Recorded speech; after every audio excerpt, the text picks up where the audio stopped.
Hi hello, Goa trip plan ചെയ്യുന്നവരാണ് നിങ്ങളെങ്കിൽ ഈ video നിങ്ങൾക്ക് എന്തായാലും റിലേറ്റഡ് ആവും. കാരണം എന്തൊക്കെ കൊണ്ടുപോകണം, എന്തൊക്കെ എടുക്കണം, അതിനെക്കുറിച്ചുള്ള ചെറിയൊരു വീഡിയോ ആണ് ഇതിൽ. നമ്മൾ മൊത്തം 3 ഔട്ട്ഫിറ്റാണ് എടുത്തത്. 3 ലൈറ്റ് ഡ്രസ്സുകളാണ് ചൂസ് ചെയ്തത്. കാരണം ഗോവയിൽ നല്ല ചൂടാണ്, ചൂടുള്ളതുകൊണ്ട് തന്നെ ലൈറ്റ് ഡ്രസ്സുകളാണ് കുറച്ചുകൂടി നല്ലത്. പിന്നെ ബീച്ച് ഏരിയ ആണ്, ഷോർട്ട്സ്, ബീച്ച് വെയർ അങ്ങനെയുള്ള ഡ്രസ്സുകളും എടുക്കുന്നത് നല്ലതാണ്.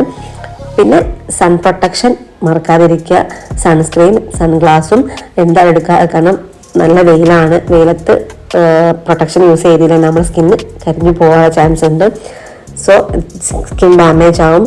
അതുകൊണ്ട് അതും കയ്യിൽ കരുതുക. ID പ്രൂഫ് നമ്മൾ കയ്യിൽ കരുതണം. കാരണം അറിയാത്തൊരു സ്ഥലത്തേക്കാണ് പോകുന്നത്. അപ്പോൾ എന്തെങ്കിലും ഒരു പ്രശ്നം വന്നാൽ അത് കാട്ടിക്കൊടുക്കാൻ വേണ്ടിയിട്ടാണ് ID പ്രൂഫും കയ്യിൽ വെക്കാൻ പറയുന്നത്.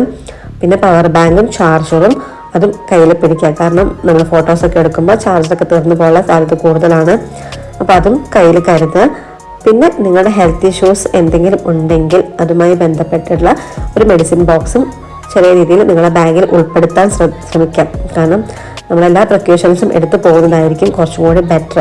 എന്നാൽ പിന്നെ നമുക്ക് ടെൻഷൻ ഇല്ലാതെ പോയി വരാൻ പറ്റും. അപ്പോൾ ഗോവ ട്രിപ്പിൻ്റെ ബാക്കിയുള്ള വീഡിയോസ് എന്തായാലും ചാനലിൽ ഇടുന്നതായിരിക്കും. അപ്പോൾ സപ്പോർട്ട് ചെയ്യുക. അപ്പോൾ നെക്സ്റ്റ് വീഡിയോ ചെയ്യുന്നവരെ ബൈ.